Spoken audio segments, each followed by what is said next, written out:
Today's spooky spot, we are having a look at the Mezco monster Mez-Itz, Dracula, and the Mummy. An older set, yes, one set Spot wanted to review at some point during the month of Spotober.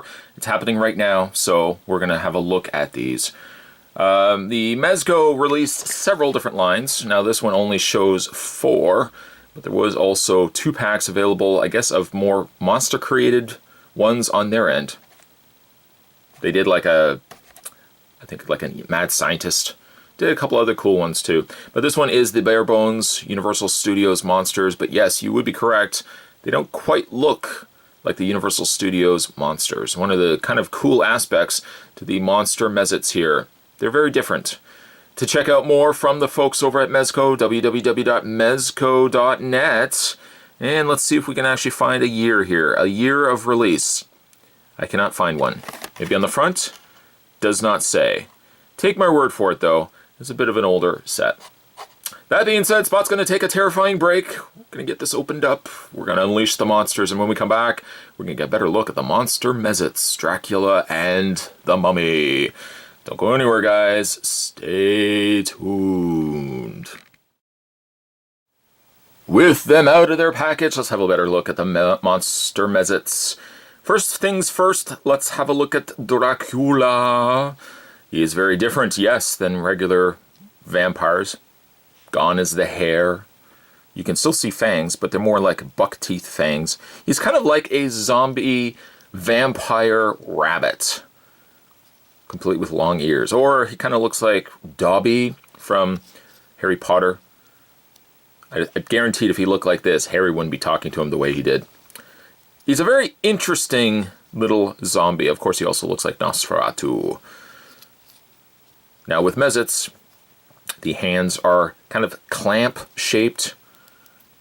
They don't have any accessories, but this would be for the vampire to be extracting your soul. The zombies actually do. Vampires do that? They might. Let's just theoretically create this scenario here. Paint's quite nice. He's got a jacket going on here, complete with a very high vampire-esque collar. I like that. A little tattered on the bottom too, which is also a nice touch. The material feels very different than the plastic that's underneath. I suppose if you really wanted to, you could also take the arms off. I wouldn't suggest this, but you could take the arms off, and you could take the jacket off, and the arms would still be the same color as the suit. This would be an example of where you could actually remove it. But I feel like he wouldn't be as fun to take this jacket off. The popped collar, I'm glad we're kind of past the popped collar craze youth were doing. Now that was scary. But you could theoretically take this off. I don't think he would be as cool though. Underneath, he's got his little amulet necklace. I really like his face though. There's just some random dots on his face too. That's okay. In the way of his articulation, the vampire has a ball joint in the head, which you can't even pivot the head left and right. Ball joint shoulders. You can rotate at the wrist. Rotate at the waist. You can also move the legs, but yeah, a little more limited on the vampire here. He's also got 2 peg holes on either foot. That gives us a total of 4. Doesn't come with a display stand though, which is a shame, but that's okay. Do like the vampire. He's very different. Moving along. We're having a look at now the Mummy. Keep wanting to say zombie. I'm resisting the urge. Zombie's movement. There we go. I just said it. Mummy's movement. Woo! Mummy's movement. He has the ball joint shoulders. You can see he moves a lot easier than the vampire because he doesn't have the restrictions of the jacket around him. Face is very different too. It looks mummy-ish, but then also not quite either.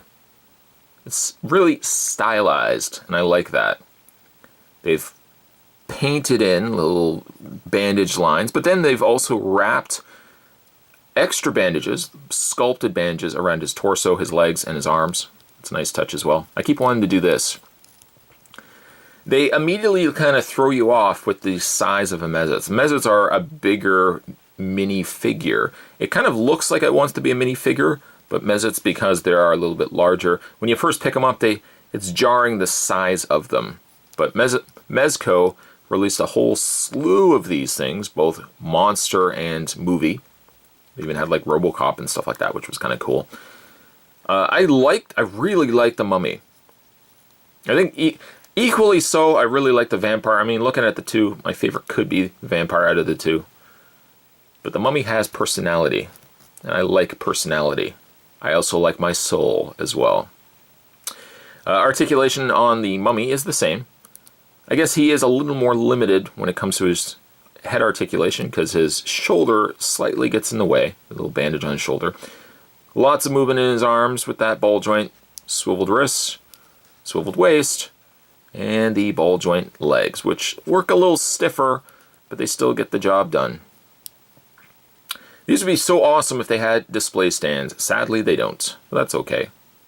At the end of the day, got some monster Mez-Itz. Going to be very, very cool to put out on Halloween, which is happening right now, the month of Spotober. Spot's also going to have a look at the other set as well with Werewolf and Frankenstein's monster, or just Frankenstein.